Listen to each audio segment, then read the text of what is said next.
Ok, vamos a iniciar con una serie nueva. Gracias a Dios pudimos concluir la serie del Sermón del Monte, la concluimos hace ya 3 semanas. Pudimos tener la visita del Pastor Ángel y la semana pasada tuvimos el evento especial del Día del Padre y una enseñanza especial a la fecha. Entonces vamos a iniciar con una nueva serie, la serie de la Biblia, hermanos. Vamos a iniciar el día de hoy y les voy a pedir por favor que, en general, ¿no? en todas las exposiciones de la palabra, que estemos muy atentos, pero en esta en particular, hermanos, porque vamos a tratar aspectos importantes dentro de lo que es nuestra fe, dentro de la cristiandad, cosas importantes y cosas esenciales y elementales, porque si nosotros no podemos llevar una buena defensa, una buena apología de lo que nosotros creemos, entonces, ¿quién lo va a hacer? Si nosotros que decimos creer en Cristo, ¿por qué? ¿Por qué creemos en Cristo?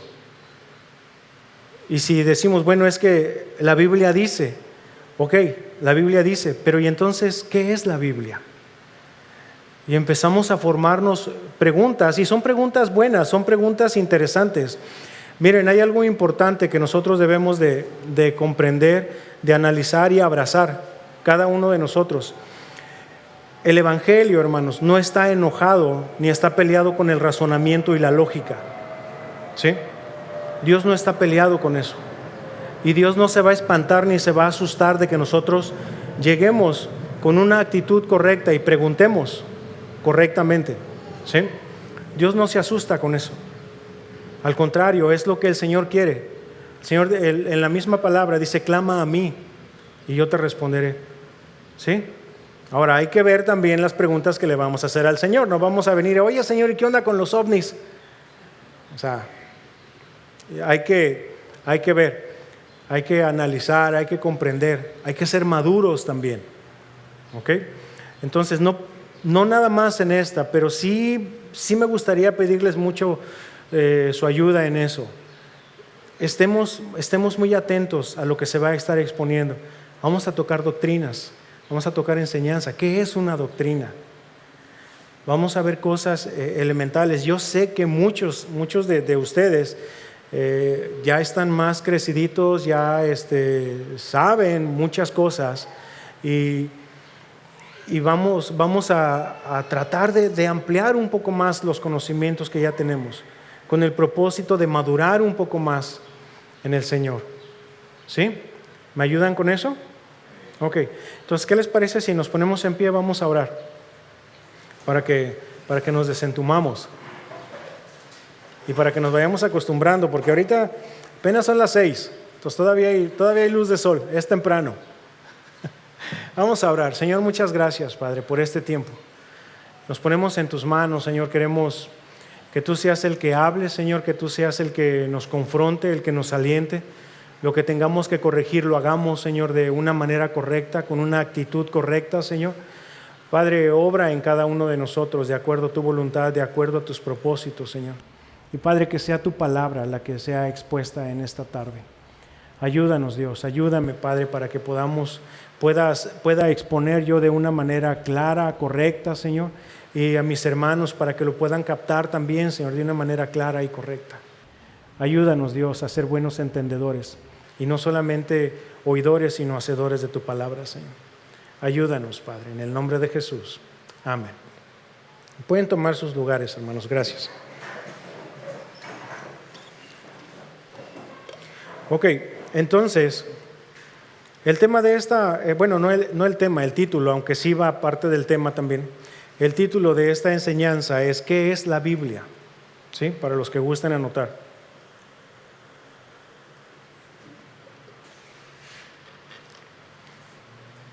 ¿Qué es la Biblia?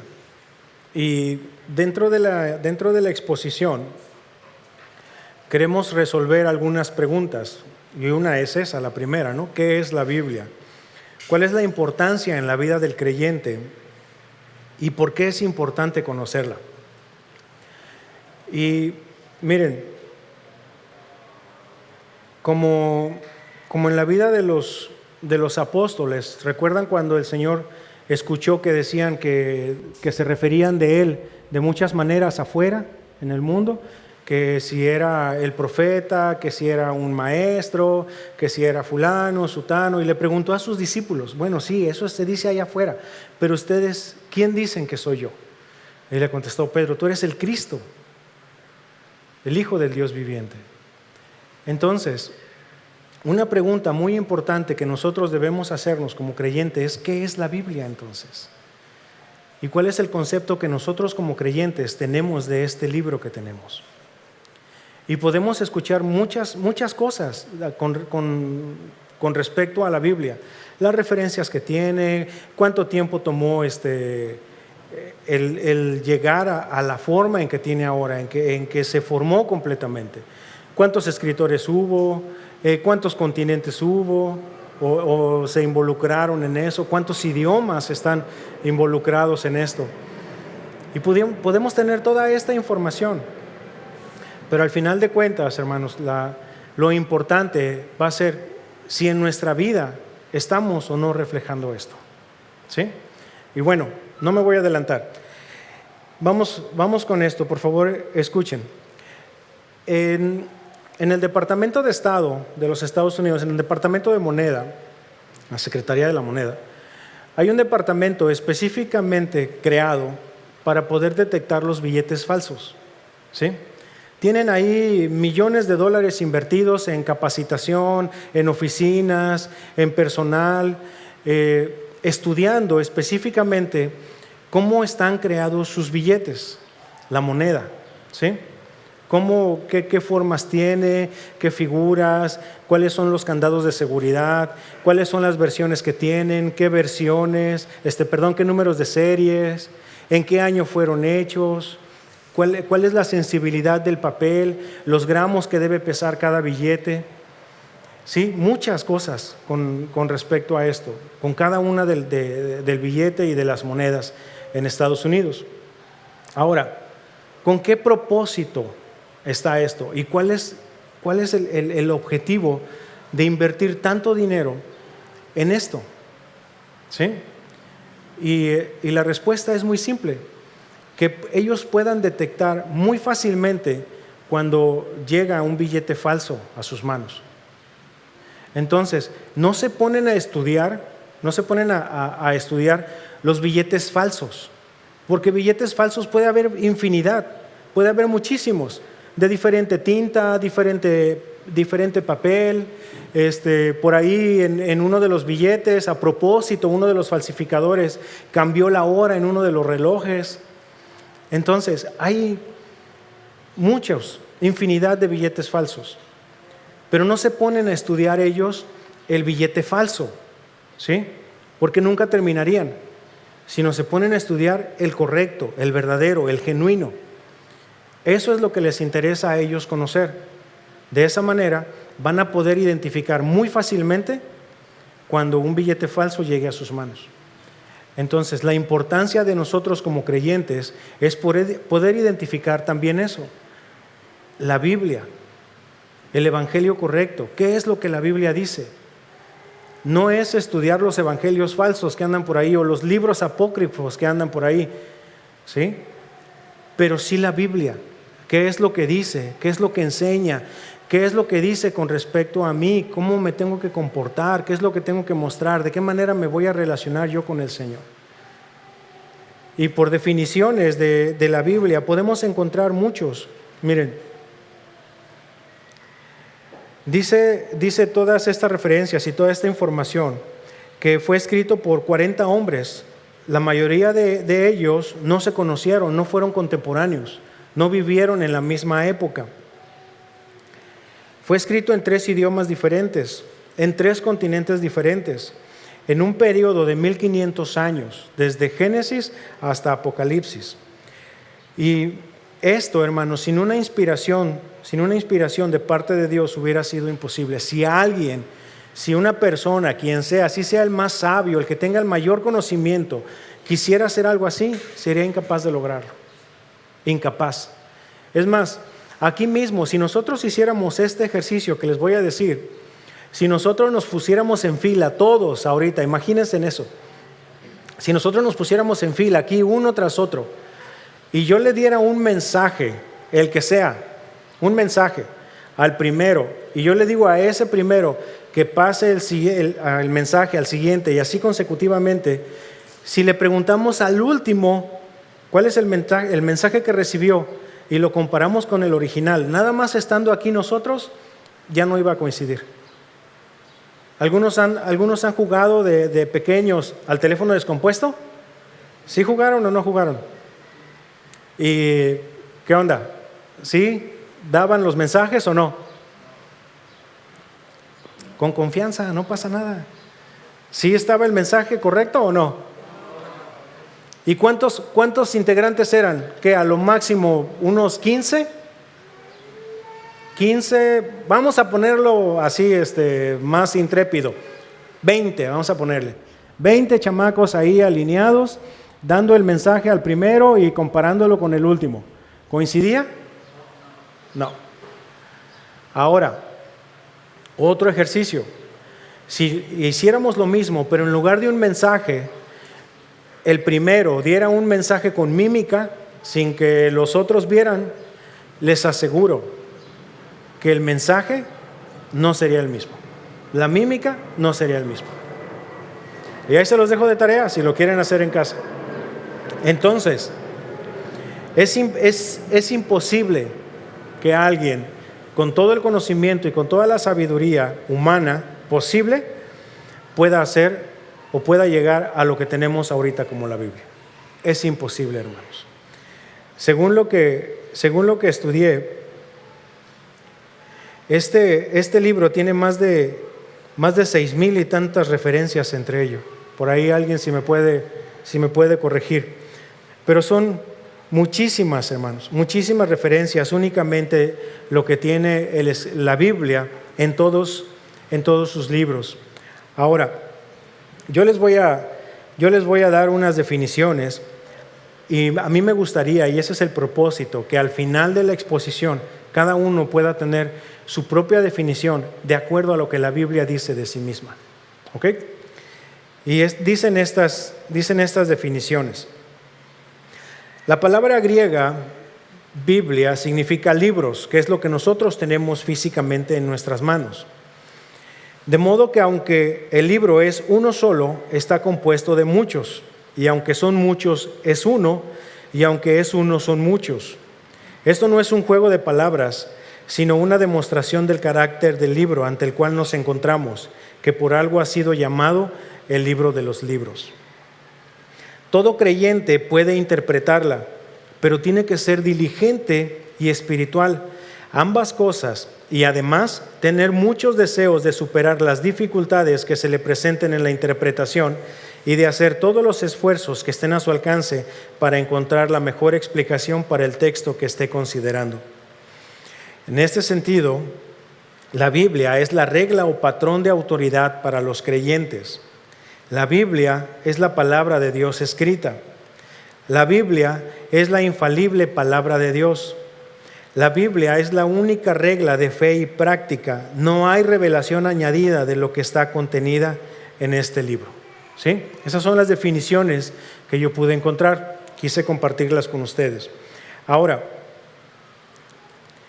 antes de irnos al texto que vamos a estar estudiando, a mí me gustaría que pensáramos, y no se vayan a sacar de onda, por favor.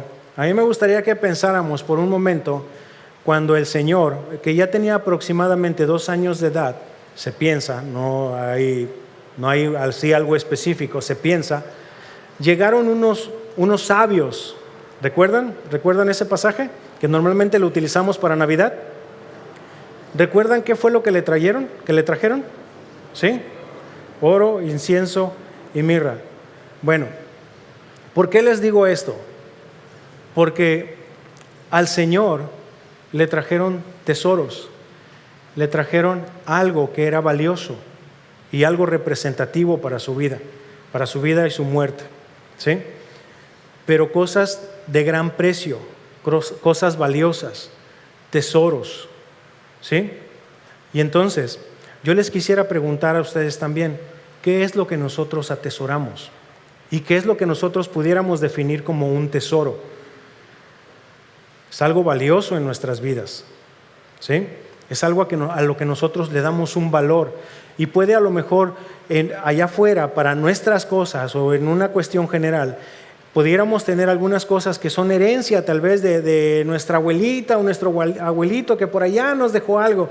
Y si vamos y ahí al precio de la historia y vamos y lo llevamos y que no nos van a dar a lo mejor ni $1 ni 100 pesos, pero para nosotros tiene un valor sentimental, un valor ahí de la familia, un tesoro familiar. ¿Me explico?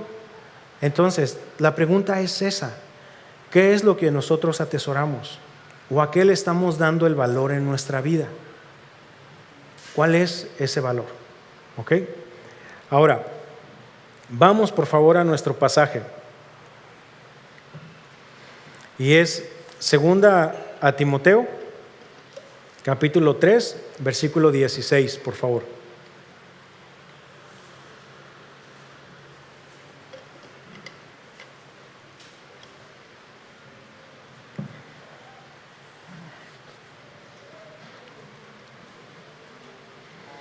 Segunda carta a Timoteo, capítulo 3, versículo 16.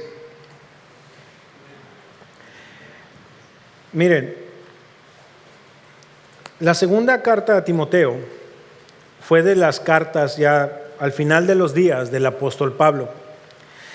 Y ya cuando él sabía que estaban sus días contados o sus días próximos a cumplirse, lo que él hizo fue precisamente mandar esta carta. Y está esta carta y está la carta a Tito también. Y aunque está dirigida a pastores, las cartas pastorales, no quiere decir que sea únicamente para los pastores, ¿ok? Es también para todo aquel creyente.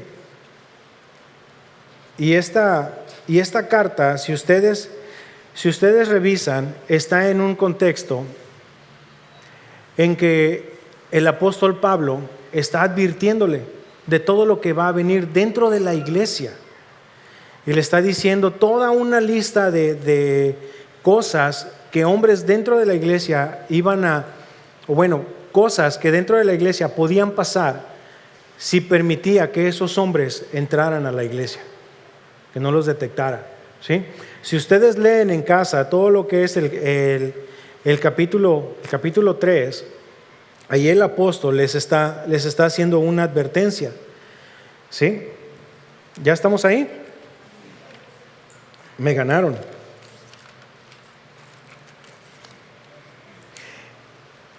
Entonces, el apóstol Pablo le hace esta advertencia al pastor joven, al pastor Timoteo, y le dice, ya en el versículo 14, o sea, en contraste con toda la lista de cosas que lo está advirtiendo, ya en el capítulo 14 le está diciendo, pero persiste tú Timoteo, tú persiste en lo que has aprendido y te persuadiste sabiendo de quién has aprendido. Y ahí le dice, en el versículo 15, y que desde la niñez has sabido las sagradas escrituras, las cuales te pueden hacer sabio para la salvación por la fe que es en Cristo Jesús. ¿Sí? Y entonces ahí es en donde empieza a hablar con respecto a la escritura. Y le dice en el versículo 16, que es nuestra base bíblica, dice, toda la escritura es inspirada por Dios y útil para enseñar, para redarguir, para corregir, para instruir en justicia, a fin de que el hombre de Dios sea perfecto, enteramente preparado para toda buena obra. Entonces, ya que el apóstol Pablo, viéndolo como algo importantísimo que le tiene que decir al joven Timoteo, escribe estas palabras, creo que requieren atención, ¿sí? Requieren atención de parte de nosotros. No es nada más para los pastores, hermanos. No es nada más para los pastores. Está dentro del canon. Está dentro de la Escritura. Vamos a ver qué es lo que Dios nos quiere enseñar al respecto. Amén. ¿Estamos listos? Porque los veo así como que medio serios. Bueno, dice entonces la palabra: toda la Escritura es inspirada por Dios, y vamos a irla desglosando poco a poco. Dice, el significado real de la palabra toda, si la leemos con una lectura normal, no hay mayor problema en comprender el significado, ¿cierto? ¿Alguien pudiera tener algún problema en entender esa palabra? ¿Toda? ¿No? Ok. Ahora, si yo les hago la pregunta, ¿qué significa toda? ¿Qué me van a contestar? Toda. ¿Cierto? Igual y hasta algunos de ustedes así con un tonito medio raro, ¿no? Pues toda. Y claro, es cierto, tienen razón.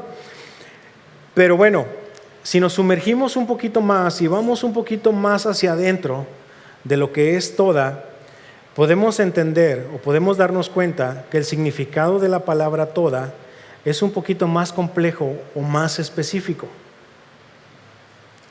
Y efectivamente se refiere a toda, pero también puede aplicarse a cada escritura. Cada, no nada más toda, cada escritura. Ambas cosas, toda y cada escritura, están bien, se pueden usar, no hay ningún problema, no es que esté mal en sí la palabra en sí mismo. Pero ya cuando hablamos de cada una de las de la palabra o cada palabra, ya toma un sentido distinto, ¿cierto? Miren, les voy a poner un ejemplo. Es un ejemplo nada más, no se vayan a emocionar. Si yo les digo, hermanos, la siguiente semana voy a hacer un convivio por el Día de la Constitución. Todos están invitados. ¿Cómo lo van a tomar? ¿Que ya están invitados? ¿Sí o no? Sí, ¿verdad? Si yo les digo, todos están invitados. Raúl, ¿te vas a sentir invitado? Sí. Trino, ¿te vas a sentir invitado? Sí. Uciel, ¿te vas a sentir invitado? Sí. Porque eres parte de todo, ¿verdad? Somos parte de todo. Bueno, pero si al final de la reunión yo voy con cada uno y les reafirmo la invitación: mi hermano, mi hermana, por favor no se te olvide, la siguiente semana aquí te espero, estás invitado. ¿La invitación toma una fuerza mayor o no? ¿Sí o no? Ok, entonces si yo desde el frente les digo, todos y cada uno de ustedes están invitados, ¿lo van a tomar como algo ya hecho? ¿Sí o no? Ok, entonces, dentro de la Escritura, dentro de la palabra toda, viene también ese significado. Es un poquito más profunda, es un poquito más específico. Es decir, todo el contenido, cada una de las divisiones que se pueden establecer en ella, cada uno de los libros, cada frase, cada palabra, cada letra del contenido bíblico, toda la Escritura. Entonces, ya la invitación cobra un sentido distinto y la palabra toda crea un sentido distinto, más específico, más profundo. Entonces, si nosotros vamos, y por favor ayúdenme con esto, vamos a Mateo 5:18, el Señor Jesús está yéndose todavía más específico de lo que acabamos de leer. Y en Mateo 5:18, ¿ya están ahí? Ok, chéquenlo por favor en Mateo 5:18, yo se los voy a leer en la traducción del lenguaje actual, ¿sí? Y dice la palabra de la siguiente manera: yo les aseguro que mientras existan el cielo y la tierra, ni siquiera un punto o una coma se quitará de la ley hasta que todo se cumpla. Es decir, si el apóstol Pablo con Timoteo se está yendo a cada palabra, el ABC, toda la palabra del abecedario que nosotros pudiéramos encontrarnos en la Escritura, toda la Escritura, ahora el Señor se está yendo todavía más puntual, más específico. Está diciendo que ni aún el signo de puntuación más pequeño está de más. y debemos de darle la importancia correcta. Cada uno de los signos de puntuación, cada pequeña letra que está ahí, no está de más. Y toda esa palabra, aún con sus signos de puntuación, los más pequeños, toda la Escritura, toda, absolutamente toda, está inspirada por Dios. Toda la palabra. ¿Sí? Entonces, vamos a la siguiente frase. Toda la Escritura es inspirada por Dios. Y aquí es en donde vamos a empezar a meternos en unas cuestiones muy interesantes. El significado literal de inspirada es Dios soplada, ¿sí? O si se prefiere, soplada por Dios, exhalada del mismo Dios en su palabra. Eso es lo que Dios ha hecho en este libro que tenemos nosotros. Viene directamente de Dios. El apóstol Pablo tuvo que habilitar esa palabra, es más, no existía dentro del idioma en que fue escrito esta palabra. Pablo la tuvo que hacer, la tuvo que inventar, por llamarlo de alguna manera. Y entonces, quiere decir que cada parte de la Escritura y toda ella ha sido soplada por Dios directamente. Soplada, exhalada, que Dios sopló en las Escrituras. Y miren, aquí ya nos vamos a otro concepto muy importante. Ya dijimos lo que significa la palabra toda, ¿cierto? Ok, ¿dudas con eso? Si tienen, anótenlas y las vemos al final. Soplada por Dios. Y entonces, aquí vamos a empezar con un concepto interesante. Cada una de las letras, cada una de las comas, cada uno de los puntos no está de más y son inspiradas. Entonces, de acuerdo con lo que vemos que dice la propia Escritura de sí misma, podemos concluir en la inspiración plenaria de la Escritura. O que plena, toda, absolutamente toda, es inspiración de parte de Dios. ¿Sí? Es en la inspiración plenaria de la Escritura. La plenitud de la palabra es inspirada por Dios, es insuflada, soplada desde el mismo Dios. Por eso decimos que la Biblia es la palabra de Dios.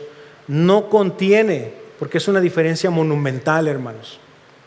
No contiene, es la palabra de Dios. ¿Sí? Toda. Cada una de las letras, cada una de las palabras, cada uno de los libros, cada uno de los enunciados, cada uno de los signos de puntuación están ahí por alguna razón. ¿Sí? Y están ahí porque Dios quiso que nosotros los tuviéramos. Aquellas cosas que Dios no quiso revelar, no están. Y ya, no hay que quemárnosla tanto. Entonces, es la palabra de Dios, no contiene, es la palabra de Dios. Entonces, de esta doctrina, hermanos, de esta doctrina de la inspiración de Dios directamente a su palabra, es que es la base de todas las demás doctrinas. ¿Sí? Es muy importante que nosotros amarremos esto a nuestras vidas y amarremos eso en nuestro conocimiento para que todas las demás doctrinas que se desprenden de la misma Escritura puedan tener la validez y el peso correcto. Si nosotros no creemos en esto, todas las demás doctrinas caen por sí mismas. ¿Por qué? Porque entonces pudiéramos decir que entonces no es de Dios, o que si algunas cosas sí son y otras no, entonces cuáles sí y cuáles no. Entonces es muy importante que nosotros como creyentes, como hijos de Dios, tengamos bien claro esto. Ahora, podemos decir, vamos a Hebreos 4:12, por favor. ¿Cómo es la palabra de Dios? ¿Cómo es? Hebreos 4:12, vamos a dejar que la misma palabra nos enseñe.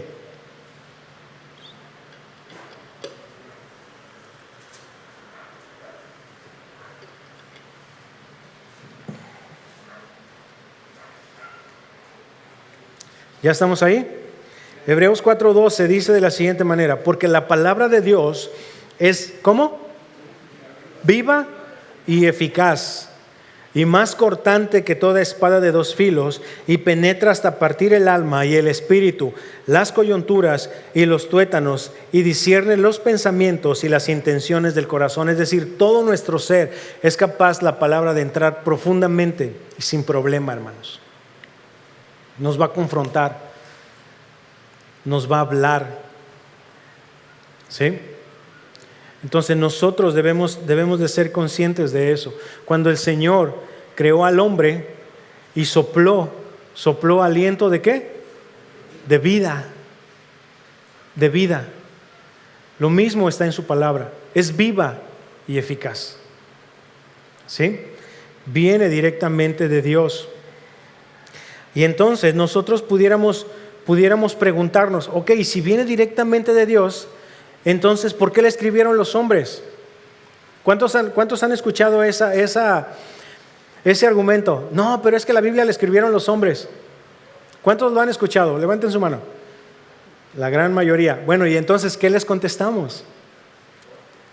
Yo lo primero que les contesto, bueno, entonces, ¿quién querías que le escribiera? ¿Extraterrestres? ¿Quién? Pues el Señor va a usar a hombres fieles. ¿Qué es lo que dice la misma Escritura? Vamos entonces, ¿qué es lo que dice? Dice, en segunda de Pedro, el apóstol contesta de la siguiente manera. Es en segunda de Pedro, capítulo 1, versículos 20 y 21, dice de la siguiente manera: entendiendo primero esto, que ninguna profecía de la Escritura es de interpretación privada, porque nunca la profecía fue traída por voluntad humana, sino que los santos hombres de Dios hablaron siendo inspirados por el Espíritu Santo. Y ahí la palabra inspirados que está utilizando el apóstol Pedro es una palabra diferente a la que usa el apóstol Pablo, pero se está refiriendo o tiene la connotación de empujar, de impulsar, ¿sí? Eso es lo que está haciendo el Espíritu Santo. Está dando la inspiración, está mostrándoles cosas para que sean ellos movidos a escribir. Miren, como les dije al principio, si un hombre quisiera escribir las cosas como están escritas, como las tenemos, y quisiera hablar acerca de las profecías del Señor Jesús que se hicieron años antes de que el Señor visitara la tierra en forma corporal, no hubiera tenido forma de hacerlo, hermanos. Eso solamente tenía que haber sido de una manera divina, de una forma divina. No hay forma en que un hombre pudiera haberlo hecho de esa manera. Y las profecías cumplidas con tal exactitud, hermanos, que no pudiéramos hacerlo nosotros, ninguno de nosotros.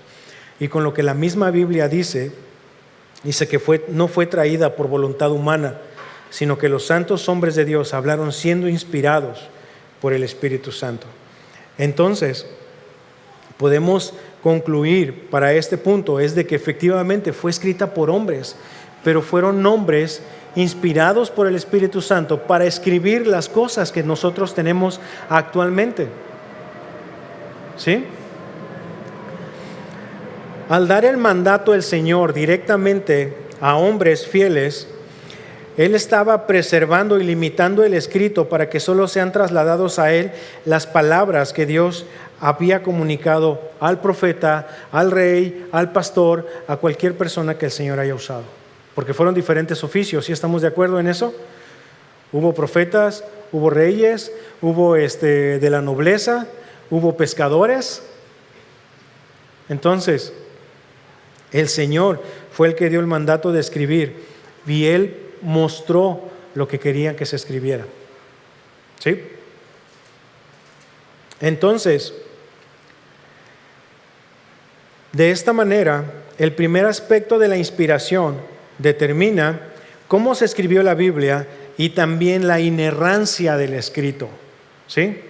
Cuando Dios está inspirando la Biblia, Dios está depositando también parte de su naturaleza en la Escritura, parte de quién es, Y sabemos que el Señor es veraz, ¿cierto? Sabemos que el Señor no se equivoca. Entonces, nosotros en los manuscritos originales o en la forma en cómo fueron escritos en su idioma original, la Biblia no tiene errores. Si nosotros ahora pudiéramos encontrar aparentes contradicciones, es porque lo que tenemos ahorita nosotros son traducciones de los textos originales, o bueno, lo que más tenemos al original, a lo que tenemos ahora. ¿Sí? ¿Me explico? ¿Estamos bien hasta ahí? Ok. Entonces, Dios al estar dando Él la inspiración a estos hombres, está cuidando la inerrancia de la Escritura y está cuidando qué es lo que se está escribiendo. ¿Sí? Entonces, en la inerrancia de la Escritura, también ahí encontramos otra doctrina, que la doctrina que enseña, que la Escritura no tiene errores, es perfecta en sí misma, no hay contradicciones. Y si alguien por ahí pudiera tener alguna aparente contradicción, que venga y lo estudiamos y vemos, ¿sí? Y si ustedes, no se asusten también, hermanos, si ustedes allá afuera alguien le dice, no, es que la Biblia tiene errores, ¿ok? ¿Cuáles tiene? Según tú, ¿cuáles son los errores que tiene? O según tú, ¿cuáles son las contradicciones que tiene? Y vamos a verlo, vamos a estudiarlo, ¿sí? Y también seamos sencillos, seamos diligentes. Dice la Escritura que presentemos defensa, pero tranquilos, o sea, con una actitud correcta. No es para ir a pelear y andar buscando bronca ni nada por el estilo. No es para eso. Si la persona que viene con ustedes viene con el afán de pelear, sean ustedes sabios y analicen la situación. Pero si la persona viene con un espíritu de mansedumbre a querer aprender, adelante. Ustedes también enseñen. ¿Estamos? Y tenemos un compromiso, hermanos, en verdad. Tenemos un compromiso de rascarle, de buscarle, de saber qué es lo que dice la Escritura con respecto a diferentes temas. Y si no lo sabemos, no está mal decir no lo sé. No tenía ni idea de lo que me estás diciendo. ¿Sí? No lo sabemos todo. No lo sabemos todo. Y hay cosas que se nos van a escapar. ¿Estamos? ¿Sí? Ok. Ahora, yo me puse unas notas específicamente y esta nota dice de la siguiente manera: la forma en que nosotros nos vayamos adentrando en el conocimiento de la verdad, es decir, de la Escritura, será la forma en que nosotros nos vayamos relacionando con nuestro Dios. Iremos creciendo en madurez, sabremos cómo Dios actúa o cómo actuaría en diferentes circunstancias. ¿Qué es lo que Dios piensa de ciertas cosas, de ciertos temas? ¿Qué es lo que Dios dice, por ejemplo, de la borrachera o de estar ebrio? ¿Qué es lo que la Escritura dice? Y ahí empezar a confrontarlo con mis argumentos y los argumentos del Señor. Pero ahorita vamos a llegar ahí.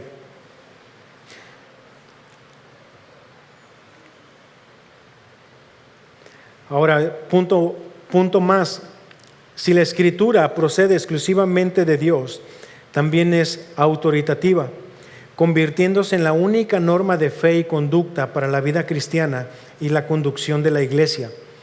Por eso la Biblia es autoritativa y normativa, porque su autoridad descansa en la autoridad de Dios. Todos ubicamos al apóstol Pablo, ¿cierto? ¿Recuerdan cuando él tenía el oficio de andar persiguiendo cristianos? ¿Recuerdan que él tenía autoridad dada? ¿Sí? Él tenía autoridad y le daban cartas que le daban autoridad de poder hacer lo que él estaba haciendo. Era un hombre con autoridad. ¿Recuerdan eso? Bueno, y si no recuerdan, ya se los recordé. Chéquenlo ahí en Hechos. Pero resulta que cuando este hombre tiene el encuentro con el Señor, entonces, ¿qué es lo que hace él cuando dice, ¿qué quieres que yo haga? ¿Qué es lo que está haciendo? Toda la autoridad que él tenía, toda la autoridad terrenal, toda la autoridad, todas las cartas que le habían dado, ahí se hicieron nada. Es decir, él se puso a sí mismo bajo autoridad del Señor. Él ya no tuvo más autoridad por sí mismo. Él dijo: sí, Señor, ¿qué quieres que yo haga? Toda esa autoridad aparente que él tenía, la puso por debajo del Señor, totalmente. Y dijo: ahora yo voy a hacer lo que tú me digas. Todo esto ya, adiós. No tiene validez para mí. Tú eres el mayor de todos. Reconozco tu autoridad. Y ahora yo me pongo bajo esa autoridad. Y nosotros como creyentes, al momento de que nos encontramos con el Señor, o bueno, de que el Señor nos encontró y que decidimos reconocerlo a Él como nuestra máxima autoridad. Y ahora Él está inspirando la Escritura, Él está inspirando la palabra, y nosotros nos sometemos a esa autoridad dada por Dios. ¿Sí? ¿Estamos? Y ahí ya estamos viendo otra doctrina de la autoridad de Dios. Entonces, sigamos.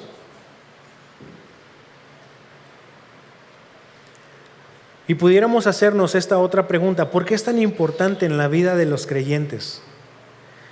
Y vamos a ver qué es lo que dice la Escritura. Seguimos en 2 Timoteo 3. Y dice la Escritura: y útil para enseñar, para redarguir, para corregir, para instruir en justicia. Es útil para todo eso. ¿Y qué es todo esto que nos dice la Escritura de sí misma? Fíjense que es algo bien interesante y bien curioso, porque nosotros lo leemos como útil para enseñar, para redarguir, para corregir. Los pudiéramos leer como verbos, pero en el idioma original no son verbos. Se pudiera leer como y útil para enseñanza, y útil para enseñanza, y útil para redarguir, y útil para corrección. No son verbos. Está hablando más de un estilo de vida. Porque un verbo determina una acción en un tiempo específico. ¿Sí? Pero en la Escritura original no se está refiriendo a verbos. Entonces, ¿qué pudiéramos nosotros concluir con esto? Que sí, efectivamente, sabiendo que la máxima autoridad en la vida del creyente es la Escritura, es de donde nosotros vamos a enseñar. Podemos utilizarla en la enseñanza y que va a ser la única herramienta necesaria para impartirla, para compartir conocimiento. La Biblia. Desde la Biblia tenemos que enseñar. No son mis argumentos, mis ideas, lo que yo creo, lo que yo pienso, sino que es lo que la misma Biblia dice de sí misma. Es la única fuente válida, segura y eficaz para impartir el conocimiento de revelación de Dios en Cristo, reconociendo que es mi máxima autoridad y la máxima autoridad de todos los creyentes, es decir, de ustedes también, si se identifican como creyentes. Esa debe ser su máxima autoridad. ¿Sí? ¿Estamos bien hasta ahí? ¿Sí o no? ¿O están tomando muchas notas? Ok, entonces, ¿qué es lo que significa la palabra redarguir? Porque la escuchamos mucho, redarguir. ¿Me pueden contestar honestamente? ¿Quién conoce el significado de esta palabra? A ver. Ok, 2, ¿nada más? 3, ok. Bueno, yo me puse a investigar ya hace algunos añitos, porque yo ya tenía rato escuchando esa palabra y decía redarguir, ¿y qué significa esto? Y miren, básicamente a lo que yo encontré es cambiar el argumento, redarguir. El argumento que tú tenías, cambiarlo. Ese es básicamente el redarguir. Y nosotros como creyentes podemos tener un montón de argumentos válidos para nuestra conducta, un montón. Pero ya cuando lo cruzamos con la Escritura, ahí es en donde la Escritura nos está cambiando el argumento, nos está redarguyendo, ¿sí? Porque ¿cuántos cuando llegaron al Señor se dieron cuenta que lo que les enseñaron los papás no era del todo correcto? ¿Sí? Y que tal vez dentro de las relaciones que tú tenías interpersonales, papá, mamá, esposo, hijo, hija y todo esto, que tal vez no te estabas dirigiendo de la manera correcta, pero que tú lo dabas por correcto porque así te lo enseñaron, porque así te instruyeron, y que como fue lo primero que escuchaste, tú lo dabas por bueno. Y ya cuando viene la Escritura y te empieza a mostrar cuál es el papel de la esposa, del esposo, de los pequeños dentro de la familia, o cuál es la importancia que tú le tienes que dar a tu esposa o a tu esposo por encima de los hijos, ya como que empiezan a cambiar las cosas. Porque allá afuera, por ejemplo, allá afuera, dicen, no, es que lo más importante, en donde tú te tienes que desahogar, en donde tú te tienes que volcar con todo el amor, con toda la comprensión, con todos tus sentimientos, es con tus hijos. Porque tu esposo en algún momento te puede dejar y quién sabe cuántos argumentos y cuántas tonterías se escuchan, ¿sí o no? ¿O nada más yo lo he escuchado? Es que es la verdad, hermanos. Y la realidad es otra totalmente. Esposos, en la relación con la esposa, después de Dios, tu esposa es lo más importante, no son tus hijos. Esposa, en tu relación con tu esposo, Dios es lo más importante y después tu esposo, no tus hijos. No son tus hijos. Y a veces nos cuesta trabajo empezar a cambiar los engranajes en nuestra forma de pensar y en nuestra forma de conducirnos. Pero ya cuando la Escritura nos empieza a confrontar y nos empieza a derribar nuestros argumentos y nos empieza a derribar nuestras fortalezas, entonces es cuando nosotros podemos decir, Señor, sí es cierto, la estoy regando, perdóname y agarrar el camino correcto. Sabemos que para poder corregir tenemos que usar una norma o una regla, ¿sí? ¿Se acuerdan hace algunos domingos cuando yo les comenté acerca de mi historia, de cómo fue que yo me di cuenta que necesitaba usar lentes? ¿Se acuerdan lo que yo les dije? ¿Se acuerdan los que yo les mencioné? ¿Se acuerdan que yo les dije que yo pensaba que veía bien? ¿Por qué? Porque no tenía un parámetro de comparación. Yo no sabía cuál era la medida correcta para que yo pudiera ver de una manera correcta. Y al momento de que ya voy y me hacen el examen, digo, no, si estoy bien ciego. Pero porque yo creía que todos veían de la misma manera. Entonces, eso sucede en nuestras vidas. ¿Y cuál debe ser nuestro parámetro? La Biblia, la Escritura. Para los que se dedican a la construcción, al momento de que están levantando los muros, tiene que haber una plomada para saber qué tan derechos están los muros. Se les pone una pieza arriba que viene con un hilo y ese hilo cae por gravedad, cae por su propio peso y te dice qué tan derecho está el muro. Y algunos tienen así como una diferencia, así como de acá bien pegadito 1 centímetro y acá como 20. Por cierto, dice uno de los chalanes, ¿no? Que le estaba diciendo, que le decía el chalán al maestro albañil, y le dice el chalán, no, maestro, nos está quedando bien chida la barda. Y le dice el maestro, me está quedando. Y ya después, como se fue chueco el maestro, le dice al chalán, se nos está cayendo la barda. ¿Sí? Se le está cayendo. Dice, entonces, debemos tener cuidado en cómo estamos construyendo de la manera correcta, porque se nos puede caer la barda. Igual al momento de que estemos trazando, que estemos haciéndolo recto, derecho, que tracemos la Biblia bien cuando estemos estudiando, que lo hagamos de una manera correcta. Pero ahí es en donde viene la Escritura y ahí es en donde viene la sensibilidad de nosotros también y la humildad para reconocer que lo que nos habían enseñado no era lo más correcto y empezar a cambiar las cosas, empezar a cambiar los engranajes. ¿Estamos? Eso es redarguir. Ahora, para corregir, estamos ahí en Timoteo, y útil para enseñar, para redarguir, para corregir, para corrección. Viene muy de la mano con el punto anterior. Ya una vez que te estás dando cuenta de que no está bien lo que estás haciendo, ¿qué es lo que tienes que empezar a hacer? Corregir.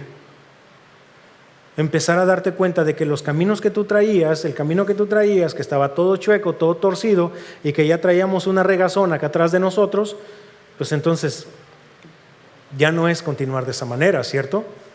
Sino empezar a corregir, empezar a dejar que las cosas se acomoden en donde el Señor dice que se tienen que acomodar y empezar a trabajar correctamente. ¿Sí?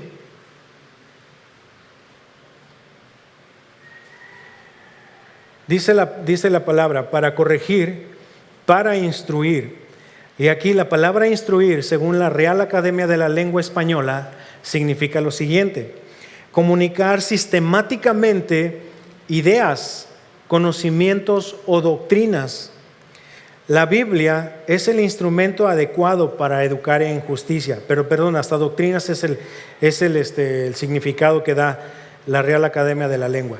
Repito, comunicar sistemáticamente ideas, conocimientos o doctrinas. ¿Sí? Ahora, la Biblia es el instrumento adecuado para educar en justicia. El creyente orientado hacia una vida de justicia como corresponde al testimonio de la conversión en la vida de santificación. Cada uno tenemos que ir caminando en eso. Todo cristiano necesita ser enseñado en la palabra para que viva conforme a la voluntad de Dios. Ese es el carácter de instruir en justicia. Vámonos por favor a Tito, la carta a Tito, que también fue escrita por el apóstol Pablo, inspirado por el Espíritu Santo. Tito, capítulo 2, versículos 11 al 14.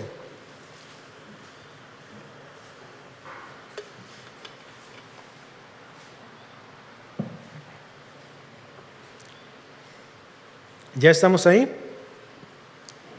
¿Sí? ¿Ya estamos ahí? Bueno.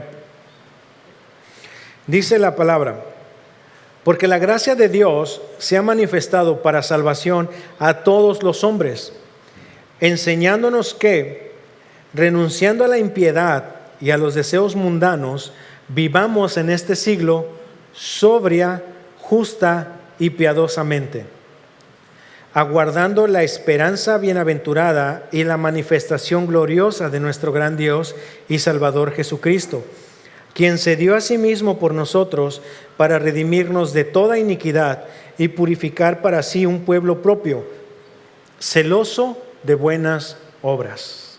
¿Ok? Entonces, para contestar esto, o para contestar qué es instruir en justicia, es que vivamos nosotros, que vivamos de una manera sobria, justa y piadosamente. De esa manera es como nosotros tenemos que caminar y de esa manera es como se nos tiene que enseñar. Aguardando la esperanza bienaventurada y la manifestación gloriosa de nuestro gran Dios y Salvador Jesucristo. Y ahora, viene ahí mismo en el 14, dice que quien se dio a sí mismo por nosotros para redimirnos de toda iniquidad y purificar para sí un pueblo propio, celoso de buenas obras. Y aquí es en donde pudiera venir la tercera pregunta: ¿por qué es importante entonces conocer la Biblia? ¿Por qué es importante? Y yo pudiera adelantarles una respuesta: para saber cómo relacionarme con Dios. Necesito yo saber cuál es la naturaleza del Señor para poder relacionarme con Él. Y regresando a 2 Timoteo 3:17, hay un propósito en todo esto, hay un propósito que el apóstol Pablo le está dando a Timoteo. Dice, a fin o con el propósito de que el hombre de Dios sea perfecto, enteramente preparado para toda buena obra. ¿Se acuerdan que decía que era un pueblo celoso de buenas obras? Lo que dice en Tito, o bueno, a Tito. Ahora, en la palabra hombre, específicamente, no se están salvando mujeres, ¿sí? Porque está hablando hombre como algo genérico. Es un término genérico que aplica para hombre y para mujer. O sea, está hablando de toda la humanidad. ¿Sí? No se hagan para un ladito, así como queriéndole boxear. No, es para todos. Dice, a fin de que el hombre de Dios sea perfecto, a fin de que la mujer de Dios sea perfecta. Y el propósito divino para este hombre de Dios es que alcance la madurez espiritual. Cuando se está refiriendo a perfecto, se está refiriendo a madurez. No es de que ya no nos vamos a equivocar, o que vamos a ser infalibles, o que ya vamos a caminar así como si apenas tocáramos el piso. No. Está hablando de una madurez, que es que alcance la madurez espiritual. Y aunque aquí en Reina Valera se está traduciendo como perfecto, tiene que ver más como apto, con P de papá, apto, para toda buena obra, que sea apto, de una manera que sea ajustado, completo, ¿sí? Y si nos vamos al siguiente enunciado después de la coma, dice enteramente preparado. Este es un término, hermanos, que se usaba precisamente cuando un navío, un barco, zarpaba, que se iba y que iba a estar en alta mar por muchos días, ya sea pescando o yéndose de un lugar a otro. Ese es un término que se usaba para eso. ¿Y a qué se refiere entonces? Enteramente preparado. Bueno, resulta que cuando los barcos zarpaban no tenían lo que ahora conocemos nosotros como sus radares, y no tenían nada del mecanismo, de las máquinas o de la comunicación con la que contamos a nuestros días. Es decir, que cuando el barco zarpaba ya tenía que llevar absolutamente todo, todas las provisiones, todos los suministros, en dado caso de que si algo les fallaba, que si algún remo se les tronó o que si alguna vela se les rompió porque ya no la revisaron. ¿Qué era lo que tenían que hacer? En ese momento, en el viaje, tenían ellos que ser capaces de poder reemplazar piezas si era necesario. No se podían regresar. Si los agarraba allá en alta mar para que no estuvieran naufragando, tenían que estar enteramente preparados, ¿sí? Y es un ejemplo muy diminuto en comparación con lo que les estoy diciendo, pero cuando nosotros estábamos trabajando en el área de mantenimiento, dando mantenimiento en diferentes áreas, y cuando sabíamos que íbamos a hacer un trabajo y íbamos a salir a un lugar retirado, donde sabíamos que no había lugares donde poder comprar algún tornillo que se nos olvidó, que no podíamos regresar por una herramienta o cosas así por el estilo. Entonces la lista que teníamos que hacer, teníamos que estar revisándola constantemente y a ver esto y esto y esto. ¿Ya llevas esto? Sí. ¿Ya llevas esto otro? Sí. ¿Por qué? Porque si no, al momento de que llegáramos al lugar donde íbamos a hacer tal o cual trabajo y resulta que se nos olvidó el taladro, ya la ganancia del día iba a ser nula. ¿Por qué?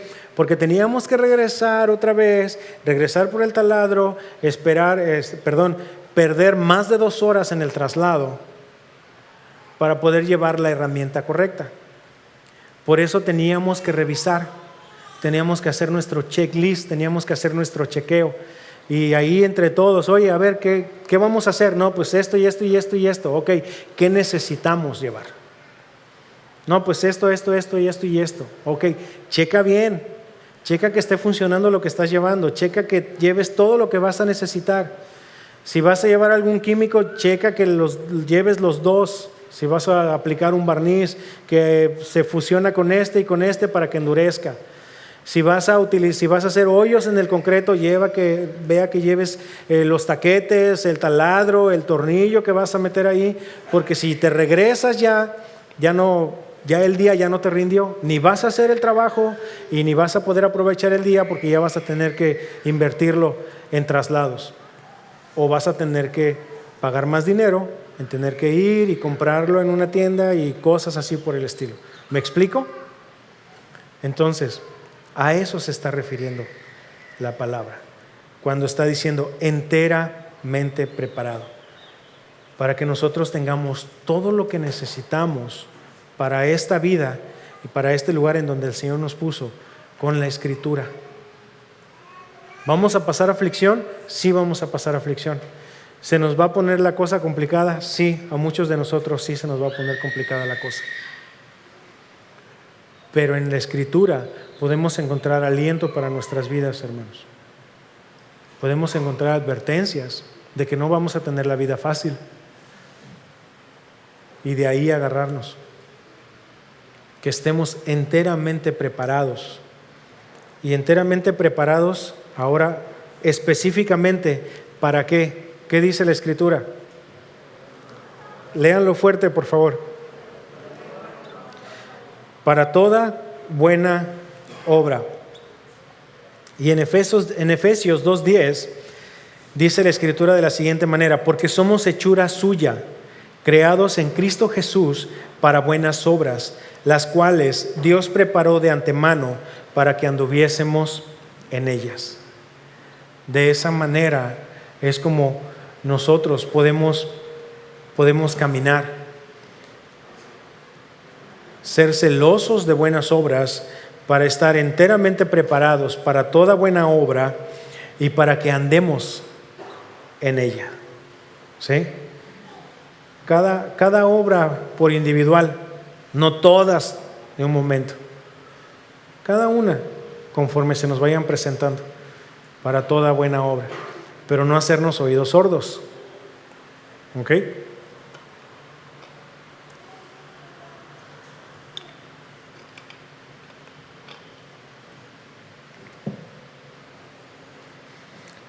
¿Me regalan todavía otros 10 minutos más? ¿Sí? Ok.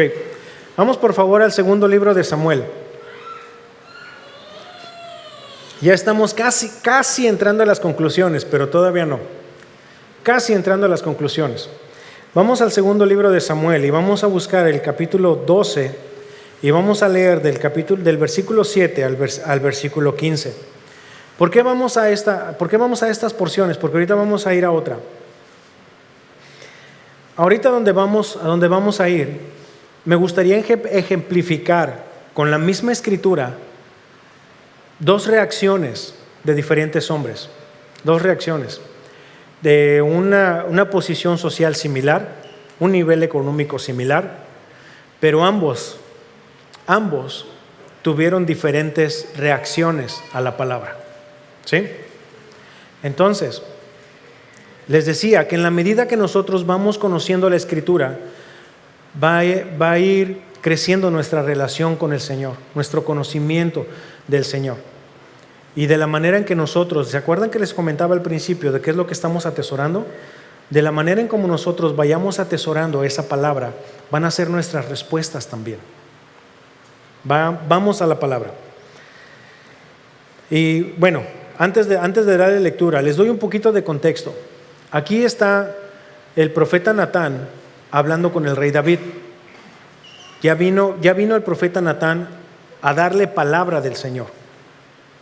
Resulta que el profeta David ya meses antes o días o semanas antes ya había cometido el pecado de adulterio con Betsabé, ya había cometido el pecado de adulterio, ya había cometido el pecado de asesinato y otros más que se le cruzaron en el camino.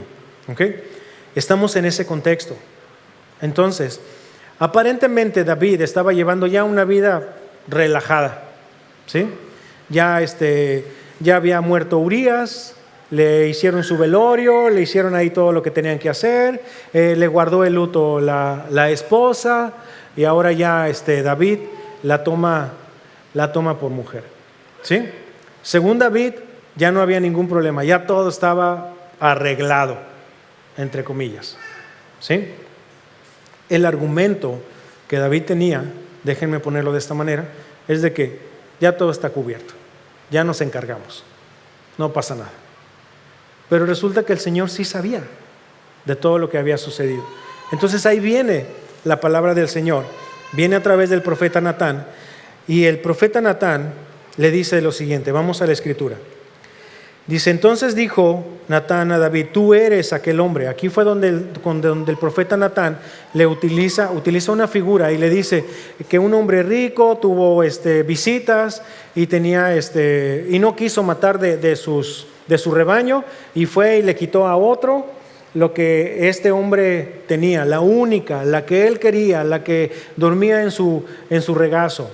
Entonces, como el rey fue pastor de ovejas, entendió perfectamente la ilustración que el profeta le estaba dando. Porque él protegió las ovejas, él daba su vida por las ovejas y iba contra fieras y les daba muerte. Iba aún protegiéndolas a pesar de su vida. Entonces entendió perfectamente la ilustración que el profeta está usando. Y entonces ya le dice lo que le tenía que decir el profeta, y entonces el rey David le dice, pues el tal hombre que muera, el tal hombre es digno de muerte, cuando la ley no decía eso, sino eso salió de su corazón, de su momento, de su coraje, de su ira por la ilustración que le estaba dando el profeta. Y ahí es cuando el profeta le dice, tú eres aquel hombre. Entonces ahí el profeta lo confronta y le dice, tú eres aquel hombre. Así ha dicho Jehová, Dios de Israel, yo te ungí por rey sobre Israel y te libré de la mano de Saúl y te di la casa de tu señor y las mujeres de tu señor en tu seno. Además te di la casa de Israel y de Judá, y si esto fuera poco, te habría añadido mucho más. ¿Por qué pues tuviste en poco la palabra de Jehová, haciendo lo malo delante de sus ojos? A Urías Heteo heriste a espada y tomaste por mujer a su mujer, y a él lo mataste con la espada de los hijos de Amón, por lo cual ahora no se apartará jamás de tu casa la espada, por cuanto me menospreciaste y tomaste la mujer de Urías Heteo para que fuese tu mujer.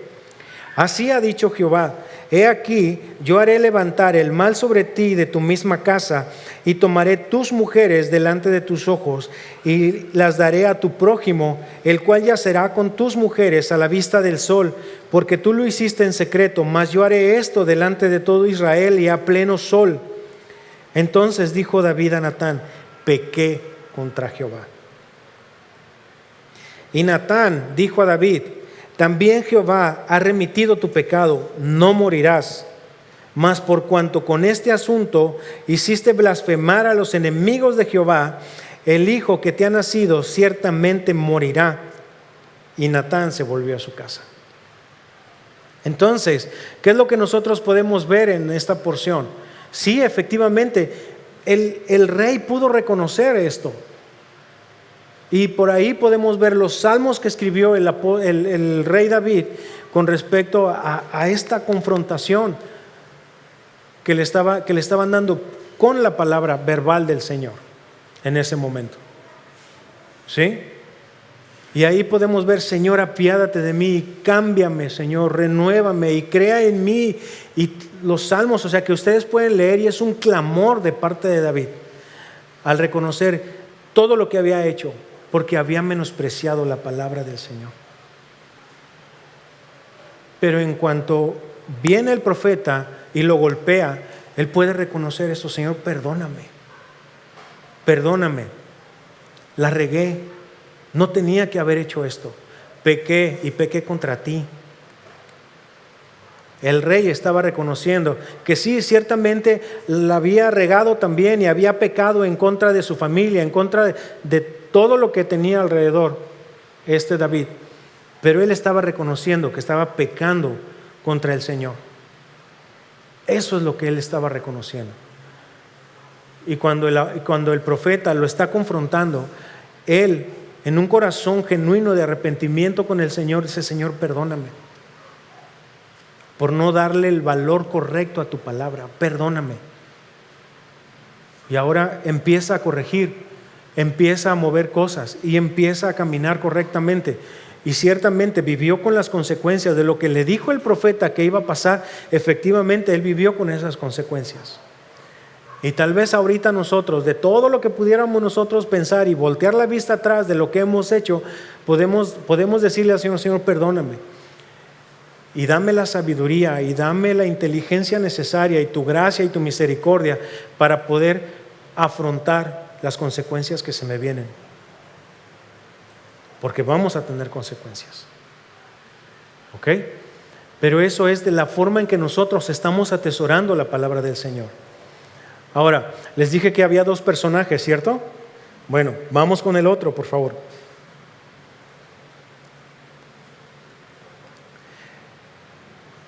Es en el libro de Samuel también. Segundo libro, en el primer libro de Samuel, pero no tengo aquí anotada la cita, perdónenme, se los voy a leer. Pero les voy a dar el trasfondo. Ahora vamos a ver al rey Saúl. Por eso les decía yo que posición política y social muy similar a ambos reyes. ¿Sí? Posición económica muy similar. A ambos se les fue dada palabra del Señor. Y entonces, cuando el Señor le dice a través del profeta Samuel al rey Saúl que tenía que hacer y que tenía que acabar con todo el ejército, el rey Saúl no obedeció. No obedeció lo que tenía que hacer. Y aparte por ahí después él empieza a querer hacer cosas que no le correspondía a él hacer, y empieza a quemar incienso, empieza a ofrendar, empieza a quemar ofrenda. Y cuando le dice el profeta Samuel: locamente has hecho, ¿por qué estás haciendo algo que no te corresponde hacer? Y entonces ya cuando el Señor le dice: pues ya me he decidido, y Saúl ya no va a ser el rey, y ahora vas a ungir a otro rey, ¿sí? Entonces va el profeta y confronta también al rey Saúl. Y entonces ya después de que el profeta lo confronta y le dice, entonces en la palabra dice de la siguiente manera: y él le dijo, es la respuesta del rey Saúl: yo he pecado, pero yo te ruego que me honres delante de los ancianos de mi pueblo y delante de Israel, y vuelvas conmigo para que adore a Jehová tu Dios. A Jehová tu Dios. Y volvió Samuel tras Saúl, y adoró Saúl a Jehová. Es decir, el rey Saúl no tuvo muestras de arrepentimiento. Que dice que yo he pecado fue de labios para afuera. ¿Por qué lo podemos concluir de esa manera? Por lo que dice enseguida. Dice: te ruego que me honres delante de los ancianos. Es decir, de lo superficial. Nada más, mira, nomás no me hagas quedar mal con los ancianos del pueblo, y órale, tú y yo seguimos siendo compas. No hay problema. O sea, apariencias. ¿Sí? Eso es lo que estaba externando el rey Saúl. Y más adelante, por lo que le dice: y vuelvas conmigo para que adore a Jehová tu Dios. No es mi Dios, es Jehová tu Dios. Y volvió Samuel tras Saúl, y adoró Saúl a Jehová. ¿Sí? Respuestas diferentes, indicaciones diferentes, pero que denotaban obediencia. ¿Sí? Ambos fallaron, pero cuando vino la corrección,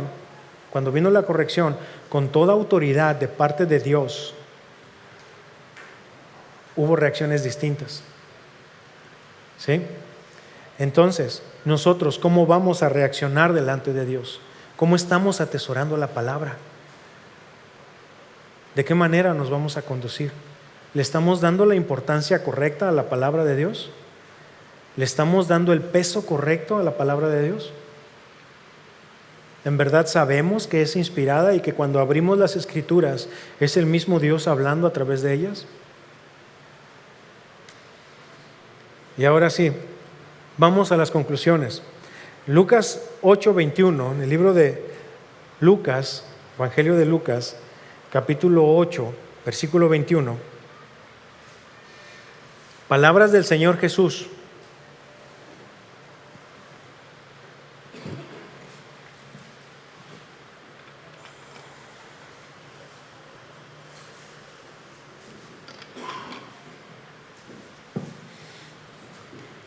Jesús respondió: mi madre y mis hermanos son todos los que oyen la palabra de Dios y ¿qué? Y la obedecen. Eso es cuando fueron a buscarlo los hermanos del Señor Jesús. Oye, tu mamá, tu madre y tus hermanos te están buscando. Y el Señor enseñando, dice: mi madre y mis hermanos son todos los que oyen la palabra de Dios y la obedecen. En el libro de Oseas, capítulo 6, versículo 6, dice de la siguiente manera: porque misericordia quiero y no sacrificio, y conocimiento de Dios más que holocaustos. Conocimiento de Dios más que holocaustos.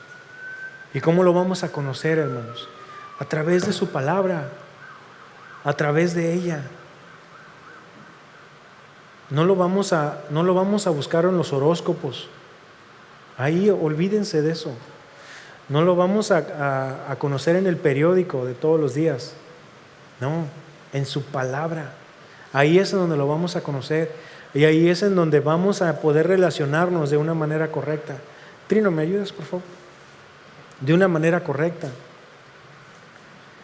Y dice el Señor: porque misericordia quiero y no sacrificio, y conocimiento de Dios más que holocaustos. Y en Juan 17:3, Evangelio de Juan, capítulo 17, versículo 3, dice de la siguiente manera: y esta es la vida eterna, que te conozcan a ti, el único Dios verdadero, y a Jesucristo, a quien has enviado. ¿De quién hablan las Escrituras? De Jesucristo, hermanos. De Jesucristo. Y esta es la vida eterna, que te conozcan a ti. Entonces necesitamos crecer en eso. Necesitamos conocer más. Nunca va a ser suficiente, hermanos, en verdad, nunca va a ser suficiente. Podemos adentrarnos más, podemos profundizar más, darle la importancia correcta y poder tener una propia definición de qué es la palabra de Dios, con base a lo que la misma palabra dice de sí misma. ¿Ok? ¿Estamos? ¿Qué les parece si nos ponemos en pie?